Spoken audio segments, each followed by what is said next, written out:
Ora, cá estamos nós. Isto é a segunda parte do vídeo sobre os judeus e a Inquisição. E, portanto, estamos nesta linda situação.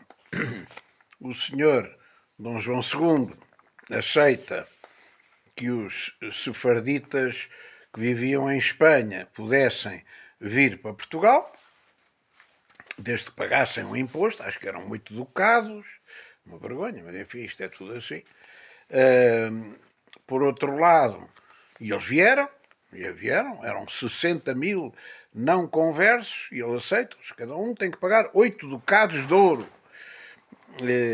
Ou então ficam sem metade dos bens, podiam escolher. E eles vêm, e o contrato matrimonial que eu já referi, de Dom Manuel I, genro dos reis católicos, que lhe impõe a expulsão dos judeus sefarditas. Como é que se descalça a bota? Como é que se descalça a bota? Bom, em 1400, portanto, em 99, 7 anos depois da expulsão de Espanha, o nosso Dom Manuel sai com esta ideia tipicamente portuguesa. Eu acho que isto é desenrascar aquilo que eu dizia no vídeo anterior, é para desenrascar. Como é que a gente vai desenrascar isto? É para desenrasca. E ele desenrasca-se. Diz assim, não, espera lá. O que o meu sogro me está a pedir, e a minha sogra, é para expulsar os judeus. Os judeus não podem cá ficar. Muito bem. Mas se forem católicos, podem. Não é? Se não forem judeus, então, mas como é que se transforma um judeu no católico? É muito fácil, batizam-se. Quem quiser cá ficar tem que ser batizado. Epá, é que já não dá, espera lá. E o que é curioso é que, como a coisa não estava a funcionar bem, disseram assim, não faz mal. E fazemos assim.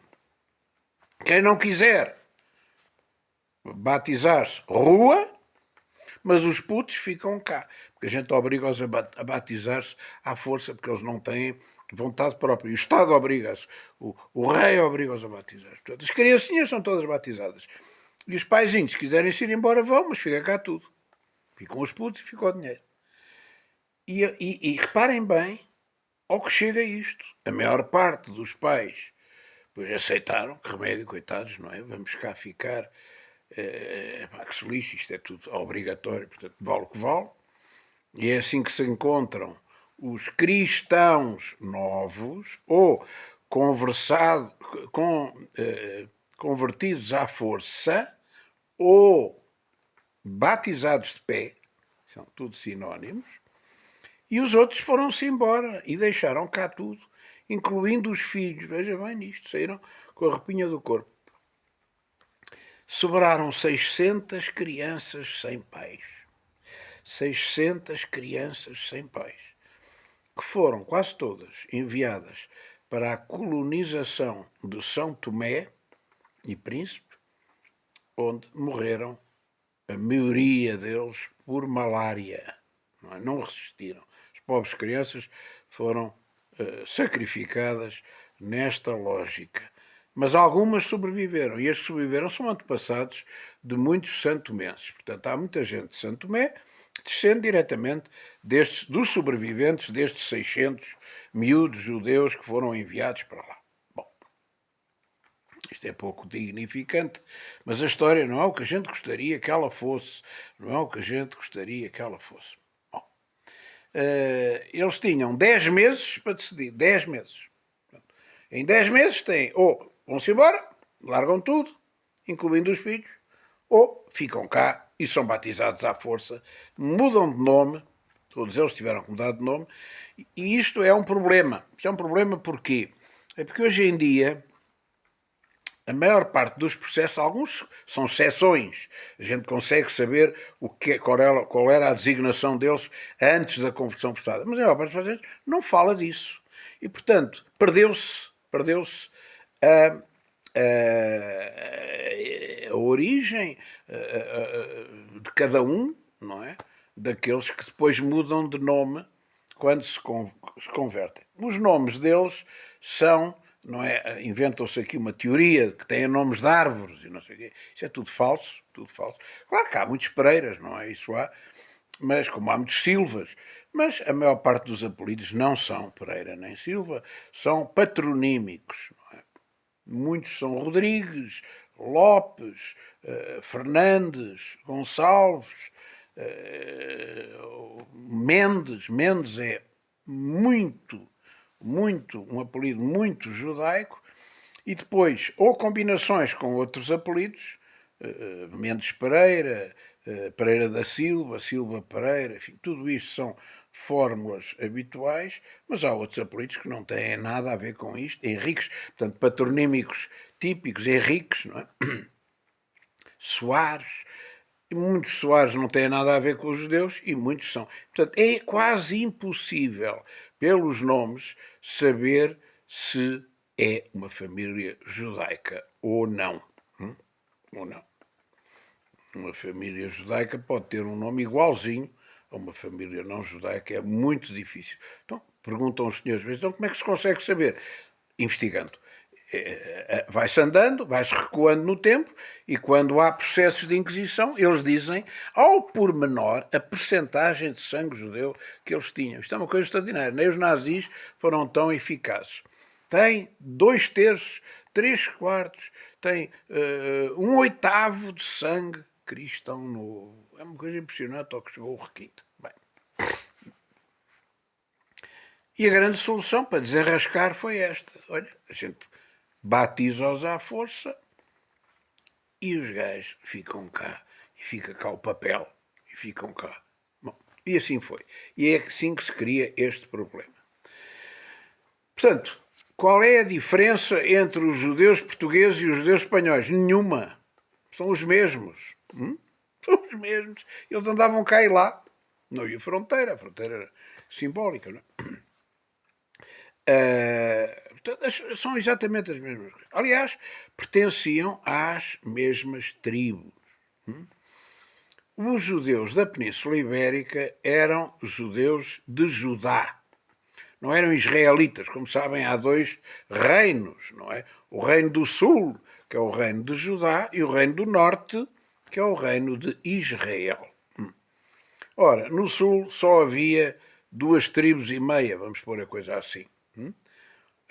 A tribo real, a tribo de David, a tribo de Maria e de José e de Cristo, que é a tribo de Judá, a tribo real. A tribo mais pequenina de todas, que tinha tido um problema, porque tinham morto os varões todos dessa tribo, e as outras tribos emprestaram varões, portanto a tribo com menos identidade masculina, cromossoma Y, que é a mais pequenina delas todas, que é a tribo de Benjamim, é a tribo de São Paulo, e depois uma tribo sem terra, que existia por todo o lado, e que também existia no reino de Judá, que era a tribo de Levi, que eram os sacerdotes. Pronto. Não tinham terra desde o início.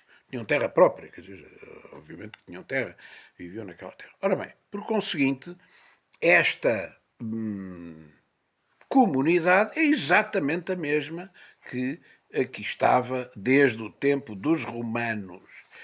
E eu ainda há pouco falei, e este aspecto é muito importante, que é a questão da diáspora.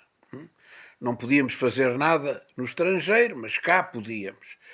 Pois, e no estrangeiro é, em certa medida, aonde os judeus se organizam melhor. E porquê?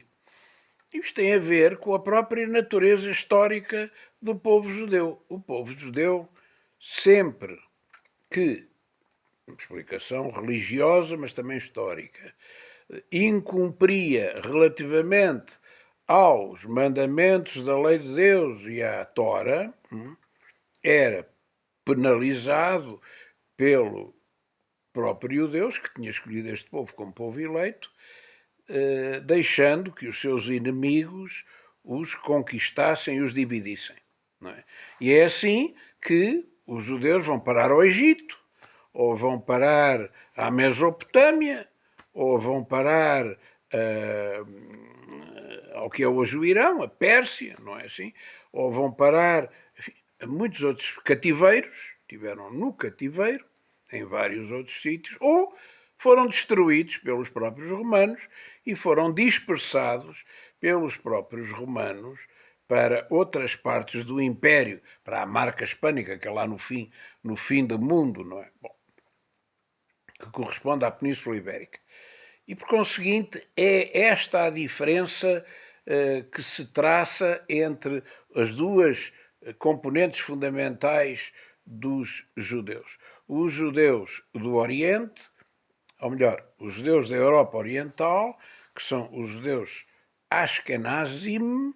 Ashkenaz quer dizer Alemanha, num sentido largo. Portanto, os judeus da Polónia, os judeus da Alemanha, os judeus da Rússia, são os Ashkenazim, a maioria que manda hoje em Israel.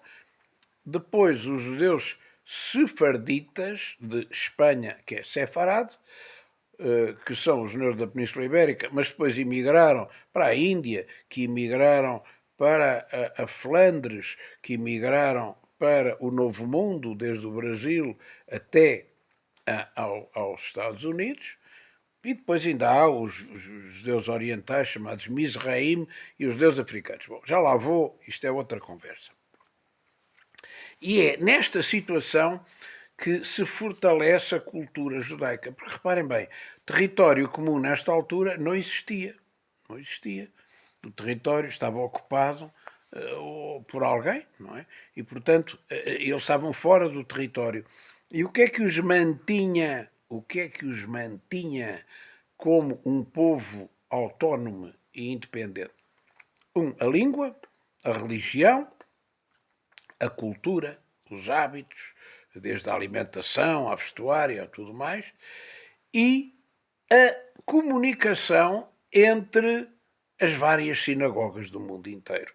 Portanto, esta ideia de funcionar em diáspora, que é elaborada pelos judeus da forma mais eficaz, não é?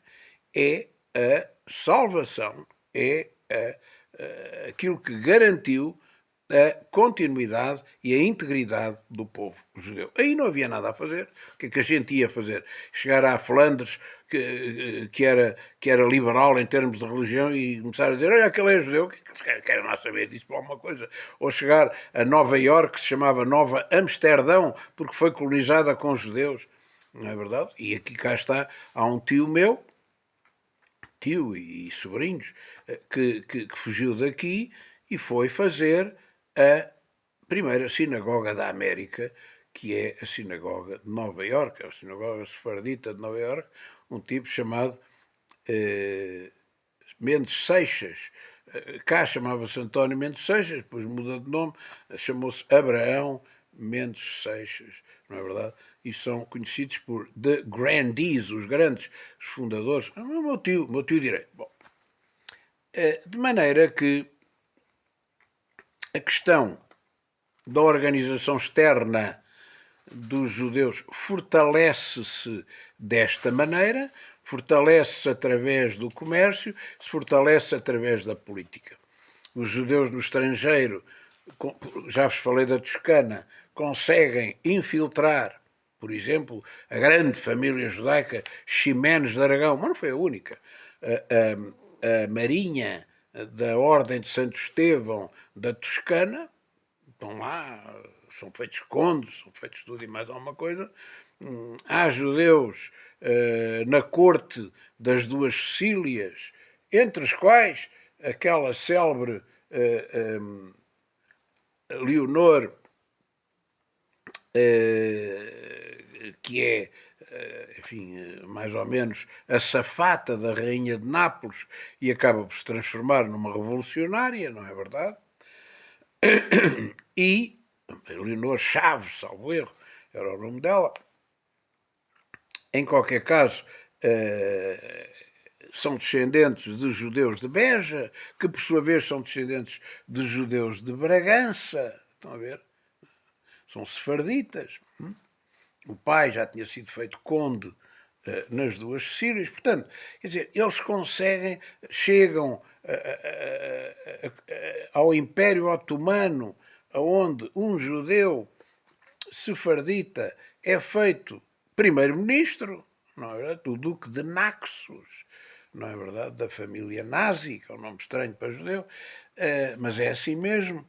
E por conseguinte, não há dúvida nenhuma que esta gente tem uma capacidade de, de relacionamento, de negócio, de triangulação em termos internacionais, que é absolutamente extraordinária, que é absolutamente espantosa, não é assim, ligada depois à parte financeira, à banca, aos seguros, não é? A outras indústrias que lhes eram autorizadas. Bom, e os de cá? E os de cá, coitados, foi quem levou mais no lombo, não é? Os de cá tinham pouco a fazer e havia, digamos, de alguma forma, uma polícia gigantesca que andava atrás deles e atrás do seu património. E do seu património, essa é que é a questão, não é? Nós conseguimos sempre transformar tudo em negócio. É uma coisa extraordinária, mas é assim que é. E, portanto, a Inquisição começa a especializar-se em vários níveis. Em primeiro lugar, o conjunto, a estrutura da Inquisição era uma estrutura muito complicada, não vale a pena agora entrar por aqui adentro, senão isto nunca mais acaba, mas era uma estrutura que tinha um inquisidor-mor, que tinha tratamento de majestade, vejam bem, o inquisidor-mor, ou inquisidor-geral, com um conselho de deputados, de inquisidores, isto em 1569, que era tudo eclesiástico, promotores, notários, procuradores dos presos, não sei o que mais.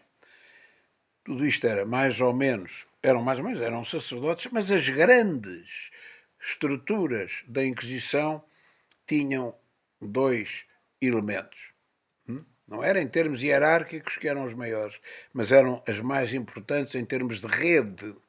Os comissários do Santo Ofício e os familiares do Santo Ofício. Comissários do Santo Ofício eram padres, sempre padres, que geriam uma determinada circunscrição grande e aos quais estavam mais ou menos subordinados hierarquicamente os familiares do Santo Ofício, que eram leigos. Não era necessariamente a nobreza, isso é um erro histórico.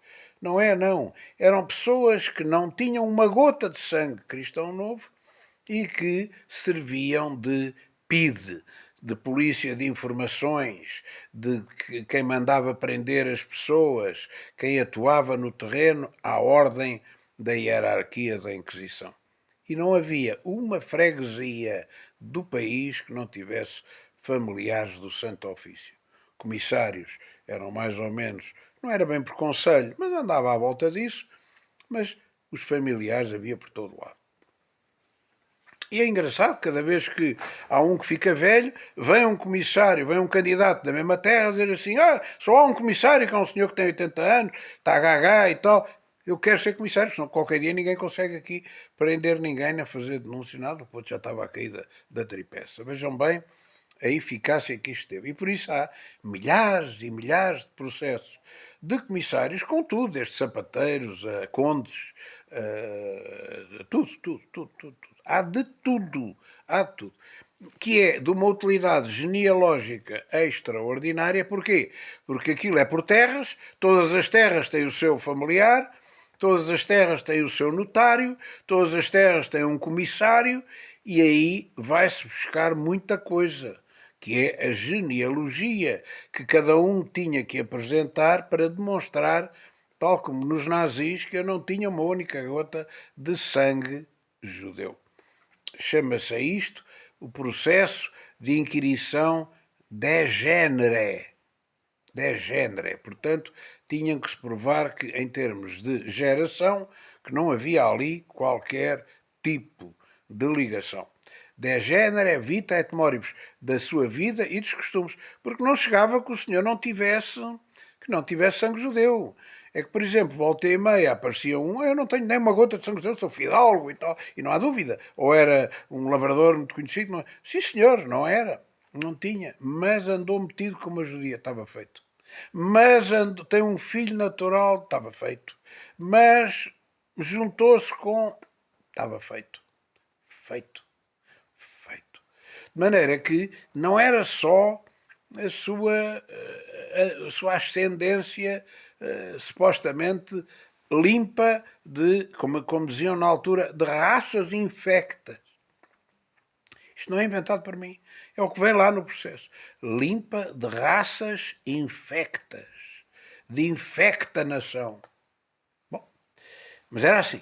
Era assim. Portanto, o Hitler não inventou nada. Não sei se estão a ver, não é? Bom, e por conseguinte, esta era uma rede nacional. A rede nacional tinha outras coisas que não nos interessam tanto, por exemplo, visitadores de navios enviados pelo Santo Ofício. Tipos para ver se havia lá dentro malta protestante, ou malta não sei quê, ou lá e tal. Depois havia tudo, médicos do Santo Ofício, meirinhos do Santo Ofício, cirurgiões do Santo Ofício, alcaides do Santo Ofício, guardas das prisões do Santo Ofício, solicitadores, que são advogados do Santo Ofício, dispenseiros do Santo Ofício. Uma coisa, era um império autêntico. O império. Todos, sem exceção, tinham que fazer a sua inquirição de genere vita et moribus, com testemunhas, com certificados de batismo, com tudo, com os padres a testemunhar que não tinham uma gota de sangue judeu. Pois mesmo assim, já no século XVIII, conseguiram os judeus entrar para o Santo Ofício. Eu conheço vários processos de pessoas que são judias e conseguiram entrar. Agora perguntem-me como. Isto é Portugal, não é? Deram um jeitinho. Como é que foi? Não sei. Aliás, é curioso, porque que eram as raças infectas? Já vos posso dizer. Judeu, mouro, negro, mulato e índio. Judeu, mouro, negro, mulato e índio. Isto é que eram as raças infectas. Bom, portanto, não podia ter nada disto. Mas se houvesse uma avó negra numa geração muito recuada, eles... olha que se lixe, não interessa. Já é muito antigo. Se fosse judeu, não. Nem que fosse um oitavo, um 16 avos, estavam feitos ao vivo. Bom, é engraçado, não tem graça nenhuma, mas enfim, é engraçado que os judeus classificados pelo Santo Ofício não eram os mesmos que a comunidade judaica reconhecia como judeus. Porque para ser judeu é preciso, homem ou mulher, que a mãe e a avó materna, e assim sucessivamente, sejam judias. Esta é que é a condição necessária. Não é preciso ser crente em Deus. É preciso que a mãe e a avó materna sejam judias. Bom, e isto não era assim para o Santo Ofício, porque se a mãe não fosse, mas tivesse o avô paterno, ou o bisavô paterno, que era judeu, a lógica do Tribunal do Santo Ofício era igualmente judeu. E a lógica dos judeus não era judeu. Vejam bem estes desgraçados, que os judeus não os reconheciam como judeus e eram penalizados pelos dois lados. Para mim não serve, tu não és judeu. E para o outro não serve, porque és... Era surrealista. Era absolutamente surrealista. Mas era esta a realidade. Bom, a perseguição foi feita só através do Santo Ofício. Não. Foi feita com a ajuda do povo. A delação era feita pelo povo. E como? Pelos hábitos que os judeus tinham. Por exemplo, de respeitar o sábado, que é um mandamento, não é? É o mandamento da lei de Deus. Respeitar o Shabat. Bom, pois eles começavam a olhar e diziam assim, mas então este gajo no sábado não faz nada, e não trabalha, e não dá passos. Como é que é isto? Era logo um suspeito, não é? Pelas interdições alimentares. Não podiam comer carne de porco, não podiam comer peixe sem escamas, sei lá, polvo, lulas, não são peixes, mas são moluscos, não interessa, mas peixes sem escamas, enguias, não podiam comer lampreia, não podiam comer nada disso, não podiam comer marisco, não podiam comer coelho, não podiam comer lebre, não podiam comer a maior parte dos interditos que são ainda hoje. E é curioso que inventaram fórmulas para fugir. As selvas alheiras. As alheiras eram um truque dos judeus, não é verdade, para não serem apanhados. Tinham alheiras fumadas em casa, as alheiras não levam carne de porco, levam carne de galinha, levam carne de frango, de peru, de outra coisa qualquer, que eles podem comer, com alho à mistura, que era para não cheirar aquilo, tudo aquilo era moído, e a seguir penduravam-nas, não é assim? Às vezes até tinham lá um presunto de porco e tudo para disfarçar, trava o Santo Ofício, e eu dizia, não, estou aqui chouriço, está aqui um presunto, vá-se embora. Bom, o facto de eles lavarem a loiça de uma determinada maneira que os cristãos não lavavam, mudarem as camisas antes do Shabat, tudo aquilo era muito estranho e era o princípio da denúncia, contra aquela determinada pessoa. Portanto, pensar que o Santo Ofício atuava sozinho é mentira. O Santo Ofício atuava com denúncias e delações do povo, dos próprios concidadãos. Bom,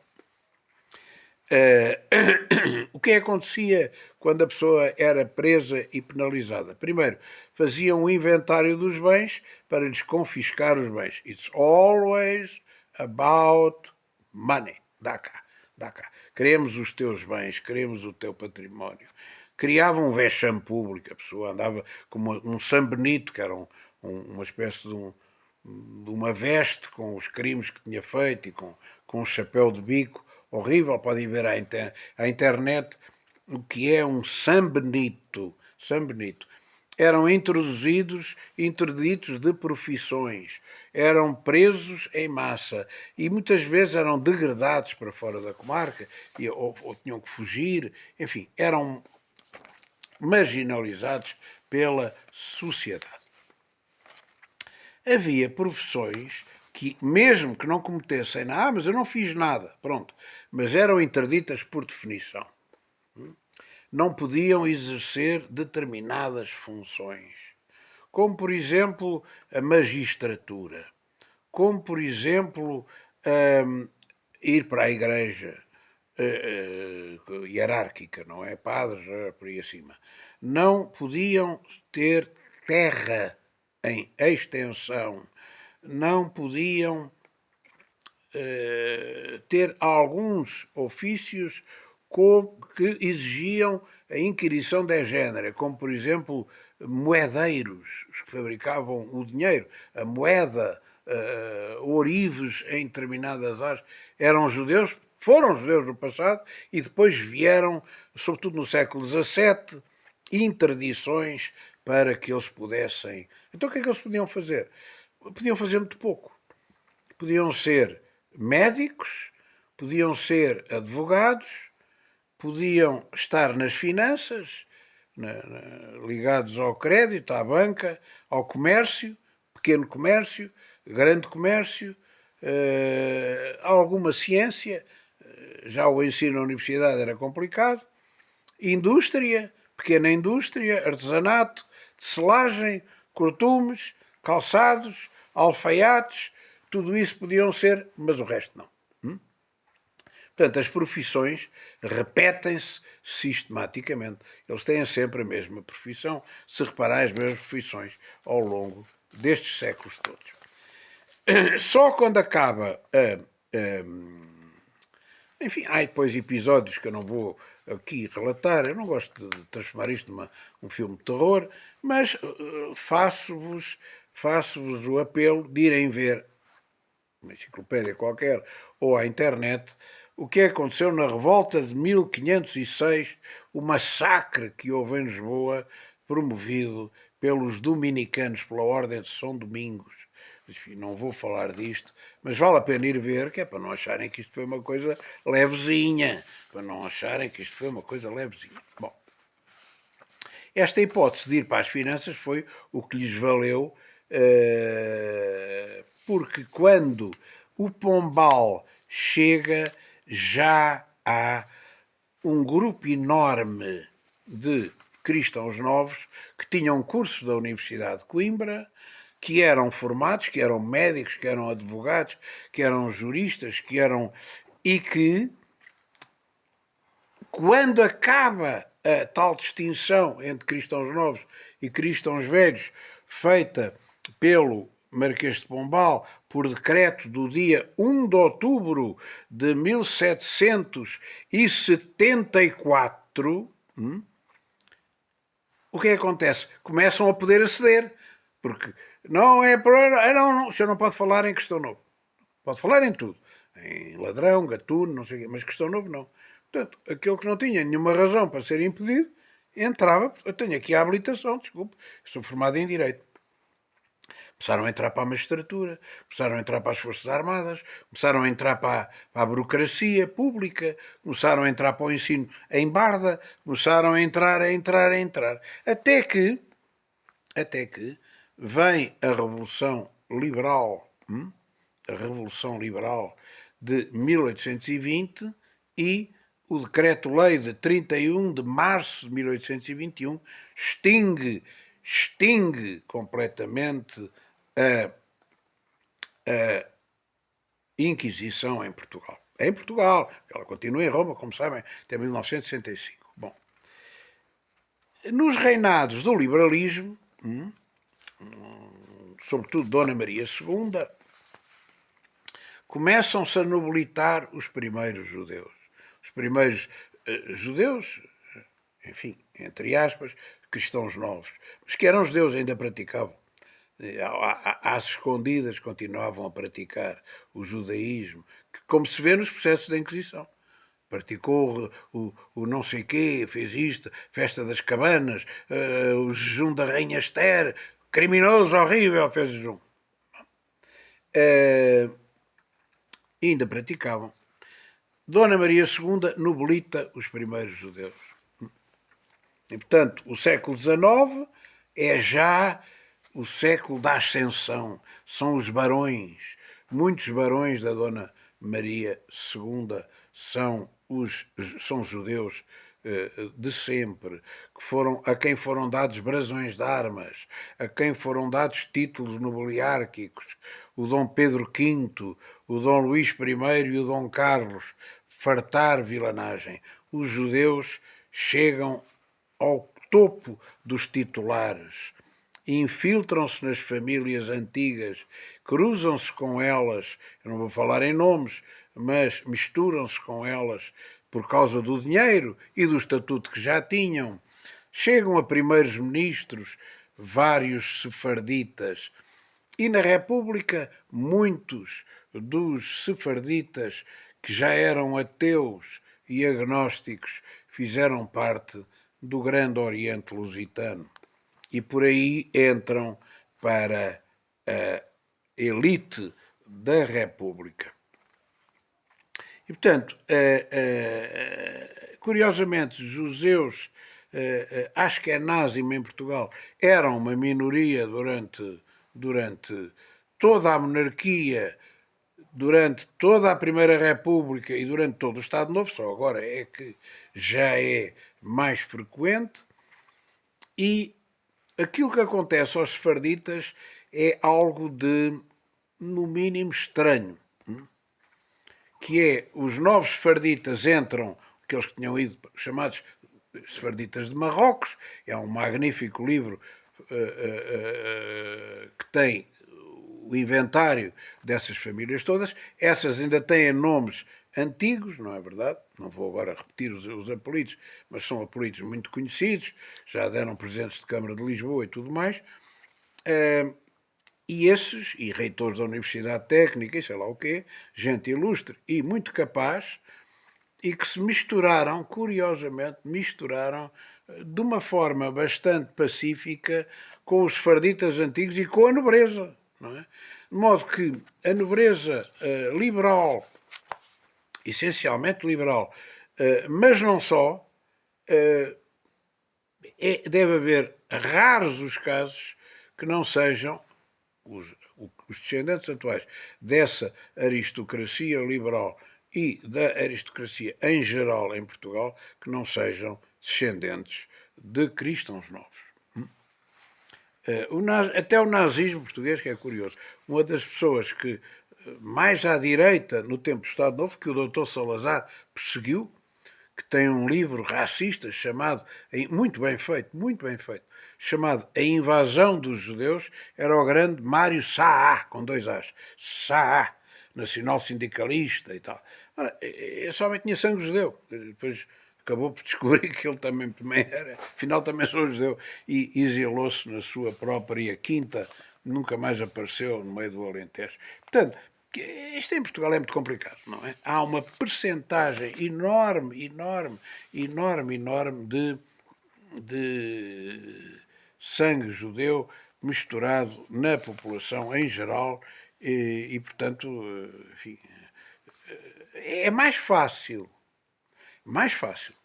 uma população poveira, uma população do litoral pescatório, não ter uma gota de sangue judeu do que o resto não ter sangue judeu, do que a aristocracia ou a burguesia de uma determinada zona não está misturada com o sangue judeu.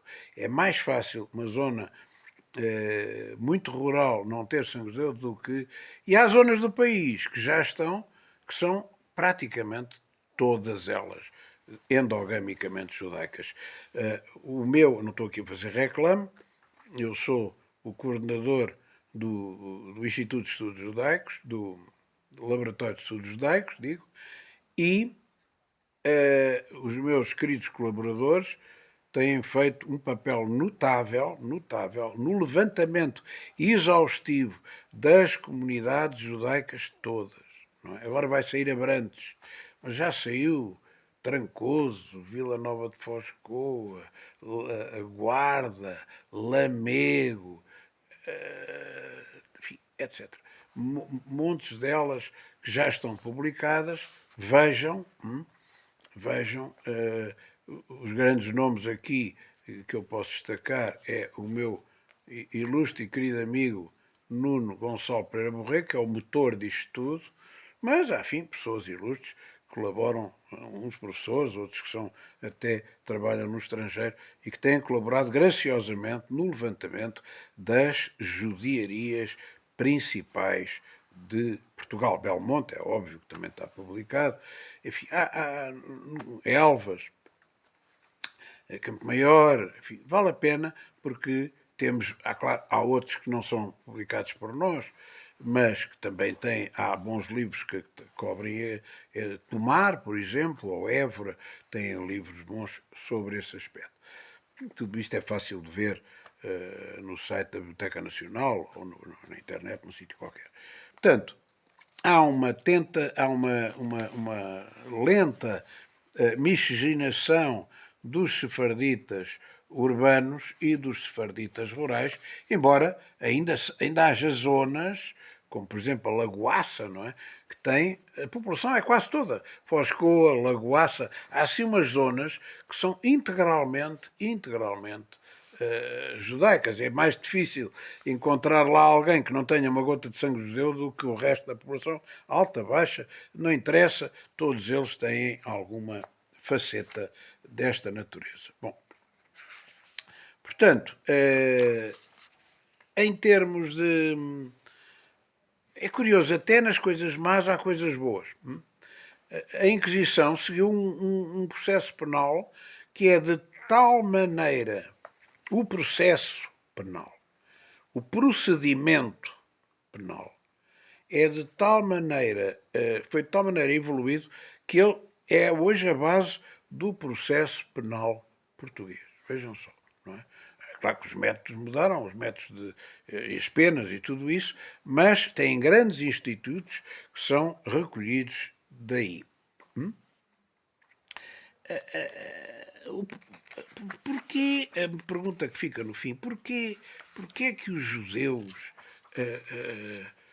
foram o alvo desta perseguição? Porquê? Quer dizer, porquê que... Qual é a razão de ser? Qual é a razão de ser? Bom, porque é que o reino de Israel foi deportado pelos assírios, depois a seguir já era mal visto. A questão é esta. A questão é que há em Israel, no povo do judaico, uma lógica de excelência. Uma parte que é fundamentada pela própria Bíblia, outra parte é fundamentada pela ciência. Os judeus é um povo inteligente, não vale a pena. Não vale a pena dar às voltas, não é tudo igual. É um povo excepcional. E a prova é a história, que aí está, não é? Não é só o Einstein, não é? É darem a volta àquilo que são os expoentes do povo judeu. Depois, por outro lado, os judeus, de certa forma, são, não diria racistas, para não magoar ninguém, mas de alguma forma não são propriamente a favor da miscigenação pura e simples, não é? Vejam este episódio bíblico muito interessante, bíblico para nós católicos, que é o Evangelho de São João 4, 5, 29. Cristo aproxima-se, atravessa o deserto, a pé, não era propriamente de ar-condicionado, e chega ao poço de Sicar, e vê uma samaritana tirar água e disse: dá-me de beber. É a coisa mais natural do mundo. É um gajo que vai atravessar o deserto, com calor do caraças, a andar a butos e sem água, pá, chega ao poço e diz: pá, dá-me aí uma aguinha, não é? Não é uma coisa que pareça muito estranha. E vejam bem, a mulher responde. Não disse, pá, com certeza, pega lá um bocado de água. Era o que faltava, não é? O outro senhor nem era feio, nem sequer tinha cara de ser leproso, nem nada. E, portanto, não havia razão para não dar água. Resposta da mulher. Como é que tu, sendo judeu, me pedes a mim de beber que sou uma mulher samaritana? Estão a ver? E porquê é que isto é assim? Porque os samaritanos já não podiam ir ao templo. Já tinham um templo discriminado. Eram descendentes de Abraão? Eram. Eram descendentes, sim, mas tinham sido deportados pelos assírios e tinham-se misturado, essas 10 tribos do norte, com, isto no ano de 722 a.C., quando foi destruído Israel, e tinham adorado a outros deuses. E tinham adorado a outros deuses. Não é verdade? E, portanto, enquanto o reino de Judá fora destruído pela Babilónia em 445 a.C. e a destruição do primeiro templo. Eram aquelas 3 tribinhas pequenas que eu referi.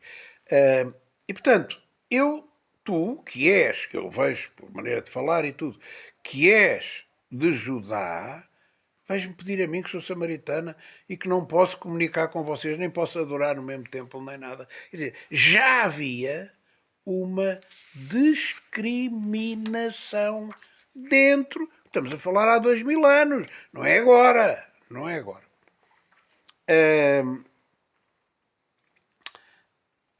Enfim, diz, enfim, agora, porque é que há então dentro das comunidades sefarditas e askenazes também esta distinção? É pela mesma razão, não é? Os de Judá estão na Espanha e no norte da África e na Turquia são sefarditas e dificilmente se misturariam com os judeus Ashkenazim que tinham conversos ao judaísmo, não eram verdadeiros judeus, eram conversos. Enquanto os judeus Mizraim estavam misturados com árabes no Irão, no Iraque, no Kurdistão, no Iémen, e os judeus, uma tribo perdida que foi para a África, estavam misturados com povos negros, não é? Bantus, como os falachas ou os lembas da África Austral. E, portanto, há uma certa discriminação, certa não, há uma grande discriminação. Olha, por exemplo, há uma coisa, um livro publicado pela Fundação Calouste Gulbenkian, que é um processo sobre os judeus de Bordeaux em 1700. da comunidade sefardita de Bordeaux de 1700. E é extraordinário, porque eles falam com os portugueses e com os espanhóis e eles, não, isso é tudo mentira, é inventado. E depois vão apartar com os franceses. Franceses, mas porquê é que vocês não estão todos juntos? O que é que se passa aqui? E os franceses dizem à polícia. Já é muito simples. Eles são descendentes da tribo de Judá e nós somos descendentes da tribo de Benjamim. E a tribo de Judá não se quer misturar connosco, porque se misturar connosco já não dá para deles nascer o Messias, porque está escrito que o Messias é da tribo de Judá. Se for misturado, acabou-se. Já não há hipótese de nenhum deles ser antepassado do Messias. Estão a ver? Isto é 1700. Este livro está à venda, ou esteve à venda, pela Fundação Carlos Gulbenkian e é acessível em qualquer biblioteca pública grande, não é? De maneira que este mecanismo que é, de alguma forma, pouco integrador da lógica judaica hoje, ainda dentro do próprio Israel, há divisões sobre entendimentos e sobre opiniões, mesmo daqueles que são, todos eles judeus, são circuncidados, são descendentes indiscutivelmente de mãe judia e de não sei o quê. Há discussões entre os judeus messiânicos, por exemplo, e os outros que não os reconhecem como verdadeiros judeus. Não é? E, portanto, enfim, tudo isto não contribui para uma facilidade de relações exógenas do próprio grupo, não é? E isto, quando acontece assim, quando há uma ideia de gueto autonómico, com grande capacidade intelectual, com grande capacidade de realização e com grande capacidade financeira, histórica, eu diria que cria invejas, cria rivalidades, cria perseguições. É isso que aconteceu com o povo judeu e continua a acontecer hoje. Em todo o caso, chego aqui ao fim dizendo: pois é, mas é o povo eleito, pois é, mas é o povo do Messias, pois é, mas não pode estar completamente esquecido por Deus, porque Deus escolheu para missão, uma missão absolutamente única na história da humanidade, que foi a vinda do Redentor, e portanto vamos ver que o povo judeu ainda vai passar por mais, enquanto é um povo de dura cerviz, ainda vai passar por mais, mas no final vai ter um esplendor que é correspondente com aquela missão histórica que acabou por ter. Muito obrigado, isto foi um relance rápido, mas penso que para muita gente que não sabia, para muita gente que não soubesse destas circunstâncias, acaba por ter interesse. Muito obrigado.